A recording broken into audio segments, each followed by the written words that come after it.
Hello, and welcome to this lecture entitled Choosing a Research Topic. This is the first of 3 lectures designed to refine your general interests into a manageable, suitable research question that your paper will answer. Each lecture in this series will deal with one of the steps.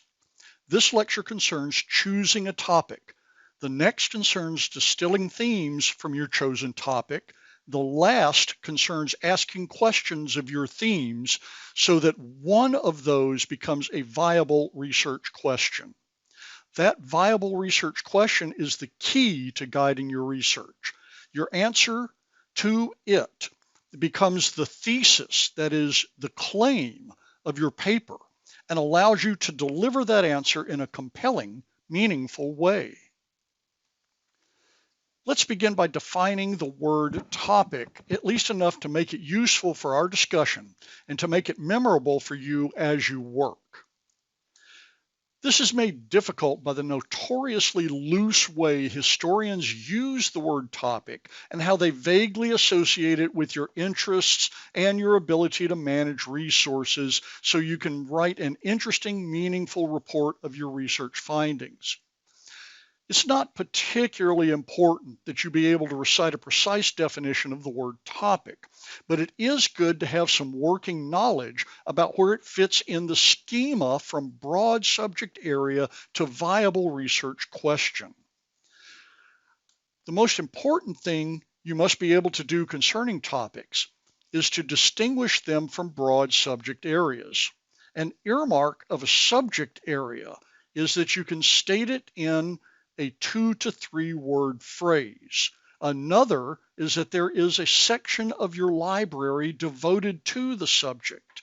Examples of broad subject areas include the history of a particular country or of a particular U.S. state, military history, for example, histories of named wars, histories of named eras, histories of things like education or civil rights, and so forth. When you analyze those subject areas, and analysis, remember, is breaking a large thing into smaller components and examining each one, you'll discover many topics. The authors of your textbook, The Craft of Research, loosely define a topic as a narrow aspect of a larger issue and as an interest stated specifically enough for you to imagine becoming a local expert on it. I define a topic as a component of a subject area that you can tell a compelling story about, though telling a story is only the bare minimum your paper must do. And an earmark of a topic is that you cannot merely label it. You have to describe it using a clause of 4 to 6 words. Remember, you will not write on your topic, but you'll write on a research question that you distill from your topic. Your topic has certain qualities. It must be manageable given your time, access to sources, and even your emotional bandwidth. Your topic should be at least partially focused and interesting to you. Relatedly, it must be viable. That is, it allows you to generate enough research questions that you can write a compelling answer to one of them. The reason historians spend only a little effort defining the word topic is that it is only a modestly interesting beginning part of the process by which you end up generating good research questions. Historians use stories, that is, narratives, and descriptions as evidence and context to support their answers to their research questions. We call those answers, in addition to thesis or claim, interpretations. And it's interpretations rather than recitations of dates or people or events that make history interesting and meaningful. So let's talk about how to go about choosing a topic. Begin with your existing historical interest and existing knowledge. These might be at the subject area level rather than at the topic level. That's fine. In the course of previous classes, You probably ran across events, people, or eras that grabbed your attention and made you want to know more about them. Maybe you pursued reading and research into an area of history that's fascinated you for a long time.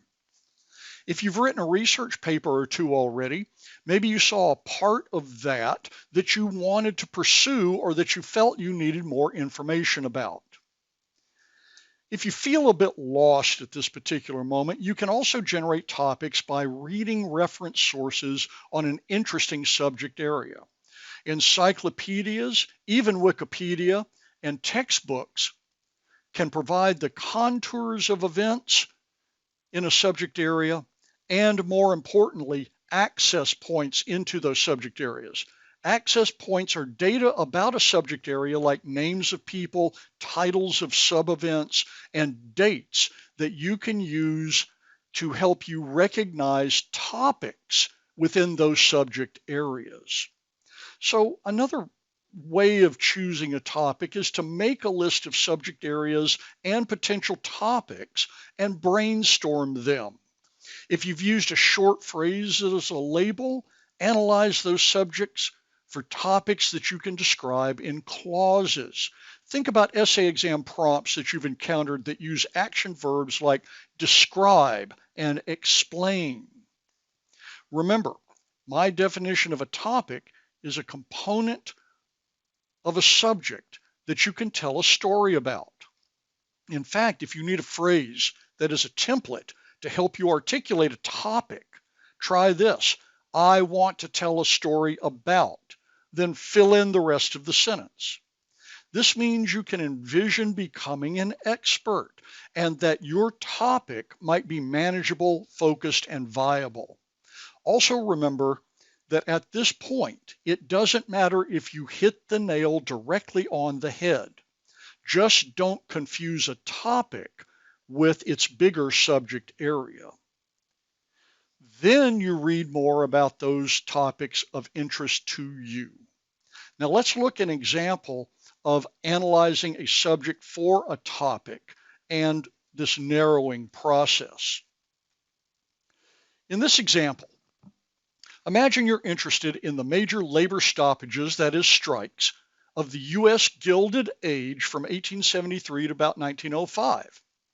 That subject area is represented by the engraving from the cover of Frank Leslie's magazine in 1877. In this case, it's only a representation. You see, we've analyzed this subject area by distilling 3 potential lines of inquiry out of many that exist. These are 3 potential topics. Labeled as they are, they're not suitable topics yet. So let's expand them a bit in just a minute. But first, remember that you'll not write on all 3 strikes or on the idea or history of strikes in the Gilded Age. Ultimately, you'll not even write directly on one of your topics, but stating and choosing one topic from these 3 will begin focusing your research. We can use the same prompts to deal with each one of these potential topics.